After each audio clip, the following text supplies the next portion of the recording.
Episode 19। दोस्तों, अगर हमारी वीडियो पसंद आए तो लाइक, कमेंट, शेयर, सब्सक्राइब कर लेना। यामिनी का जवाब सुनकर युग डर जाता है और हिचकिचाते हुए कहता है, क्या कहा तुमने? मेरा घर है मतलब?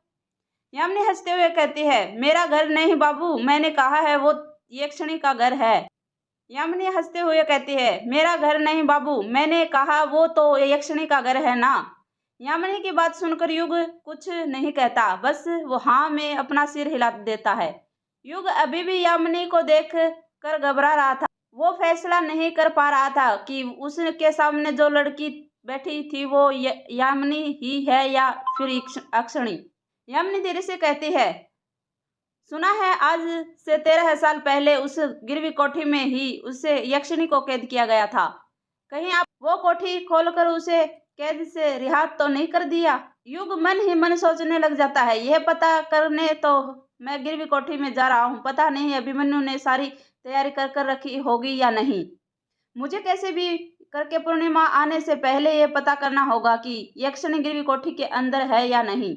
जब युग यामिनी का सवाल का कुछ जवाब नहीं देता तो यामिनी उसका हाथ छूते हुए कहती है, अरे कहाँ खो गए बाबू, हम कुछ पूछ रहे हैं आपसे। यामिनी के छूने पर युग अपने ख्यालों की दुनिया में से बाहर आ जाते हैं और कहता है, कहीं भी तो नहीं तुम बोलना या ना। यामिनी क्या बोल रही थी? यामिनी युग की आंखों में देखते हुए कहती है, वो हम बोल रहे थे कि आपको डर नहीं लगता उस कोठी में रहने में? सुना है यक्षिणी बहुत ही शक्तिशाली थी और कृष्णा नदी पार करने वाले मर्दों के साथ संभोग करके उन्हें मार दिया करती थी। बाबू यदि आपको बुरा ना लगे तो एक सलाह दूं? युग झट से कहता है, कैसी सलाह यामिनी? मेरी सलाह यह है बाबू कि यदि कभी गलती से भी यक्षिणी उस कैद से आजाद हो जाए तो आप कभी भी ये नदी पूर्णिमा या माउस की रात पार मत करना, वरना वो सबसे पहले आपको ही अपना शिकार बनाएगी।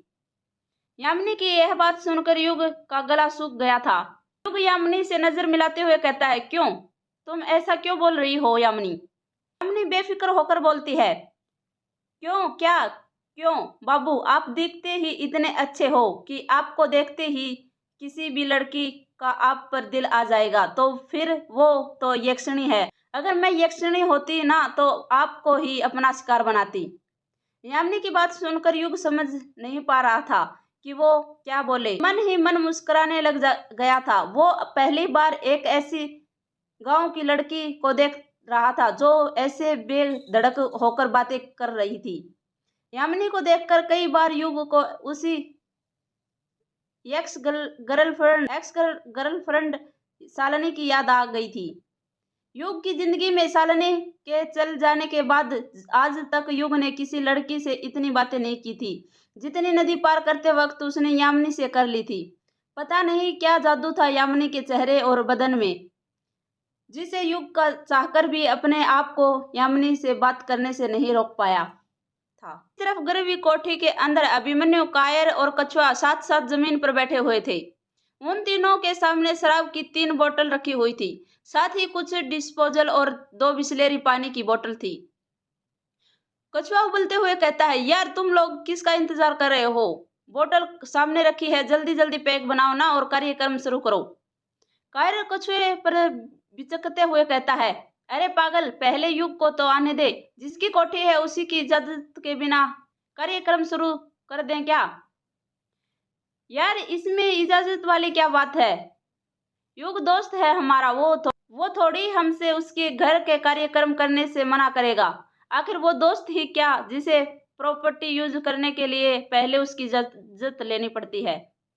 हाँ सही कहा, वैसे भी ये दोस्ती में तेरा मेरा नहीं होता, दोस्ती में सब दोस्तों का ही तो होता है।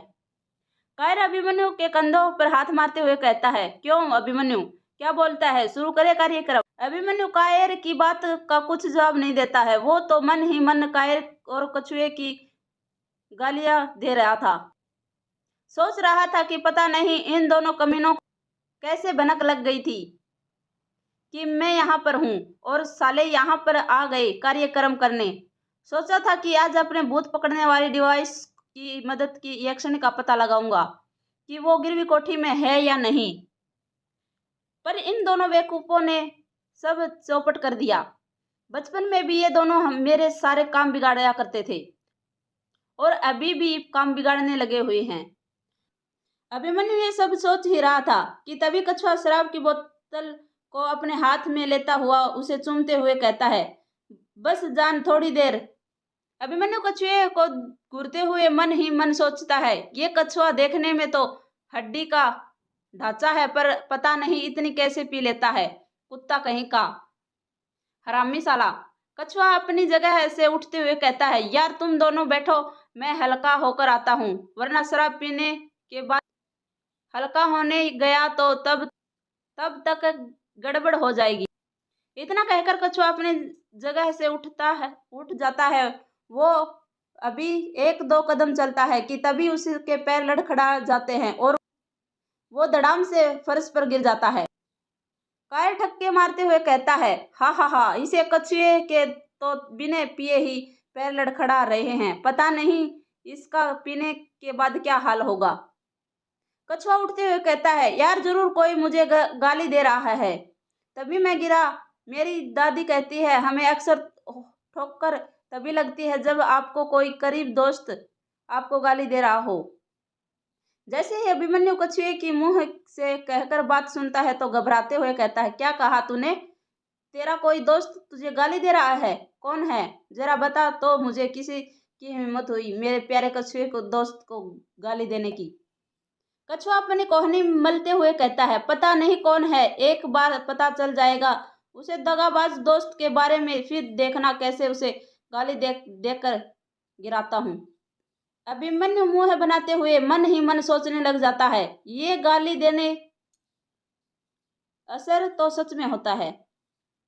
कायर अभिमन्यु और कछुए को टोकते हुए कहता है, यार तुम दोनों युग का इंतजार करे या ना करे, फिर उसके बिना कार्यक्रम शुरू करे। कछुआ वापस से अपनी जगह से उठते हुए कहता है, यार उसका इंतजार क्या करना, वैसे भी वो कहाँ पीता है, हम 3 ही तो पीने वाले, तो सब हमारा मुंह ताकता रहेगा। अभिमन्यु कुछ सोचते हुए कहता है, यार कछुए बात तो तेरी भी सही है, पर फिर भी एक बार उसे बता दे तो सही रहेगा। वो दोस्त हुआ तो क्या हुआ, फिर भी आखिर ये उसका घर है, उसकी इजाजत के बिना हम यहाँ पर कुछ नहीं कर सकते। कायर कहता है, यार तो उसे फोन करके पूछ लेना हम यहाँ पर कार्यक्रम कर लें क्या, और ये भी पूछ लेना वो आ रहा है या नहीं। वैसे भी रात के 1 बज गए हैं, मुझे नहीं लगता कि इतनी रात में नदी पार करेगा। मैं तो शाम से ही उसे फोन लगा रहा हूँ, पर मोबाइल स्विच ऑफ बता रहा है उसका। यार मुझे तो पता है रोंगामुचा गांव में अक्सर लाइट के प्रॉब्लम होती ही है, और मैंने कहा ना वो नहीं आने वाला।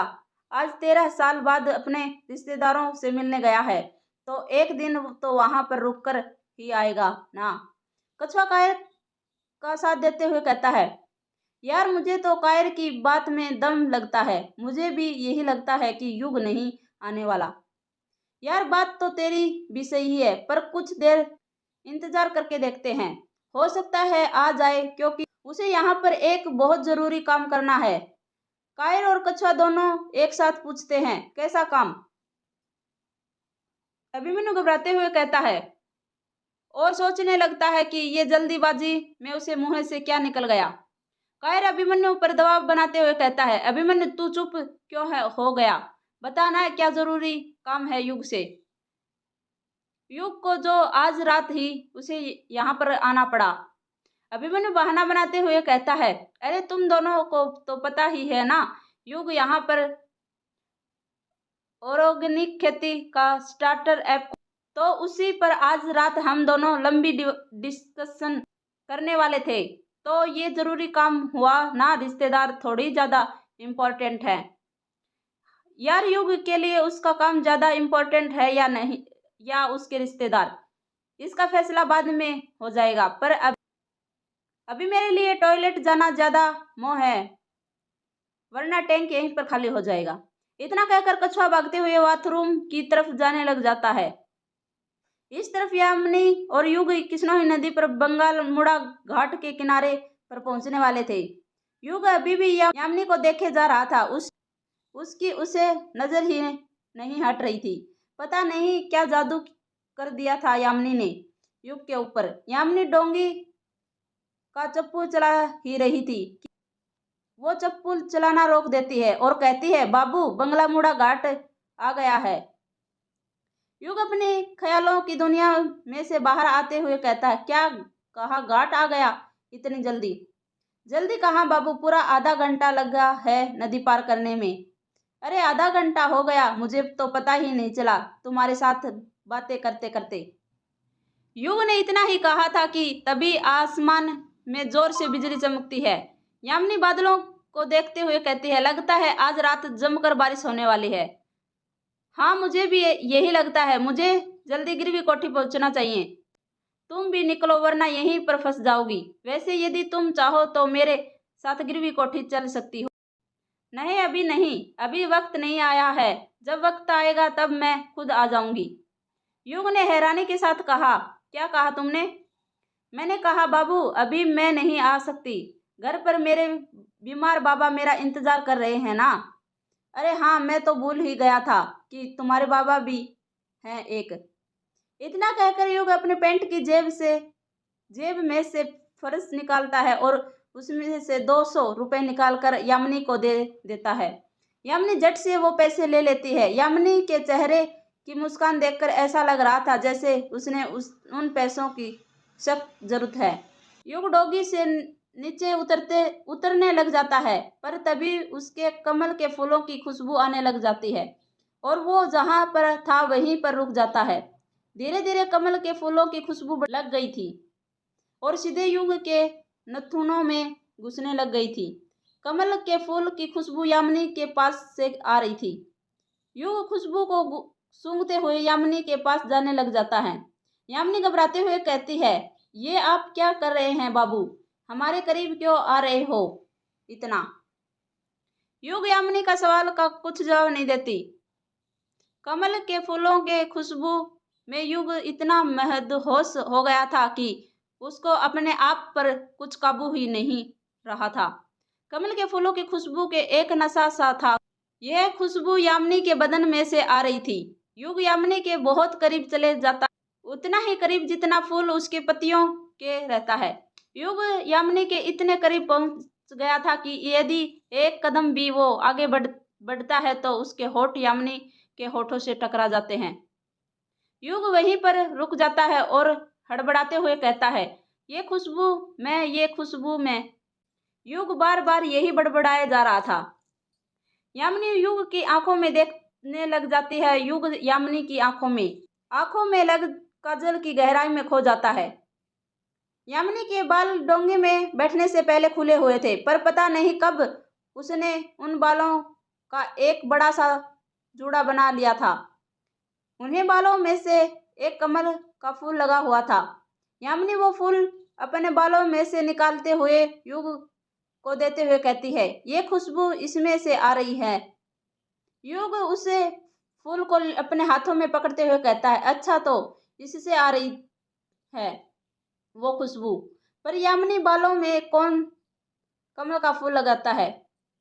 मैं लगाती हूँ ना बाबू, जिस तरह मुझे जुगनू पसंद है उसी तरह कमल के फूल भी बहुत पसंद है। युग कमल के फूलों को अपने नाक के पास लाते हुए उसकी खुशबू सूंघते हुए कहता है, तुम भी ना यामिनी, पता नहीं तुम्हें क्या क्या पसंद है। यामिनी धीरे से कहती है, मुझे संभोग भी बहुत पसंद है बाबू।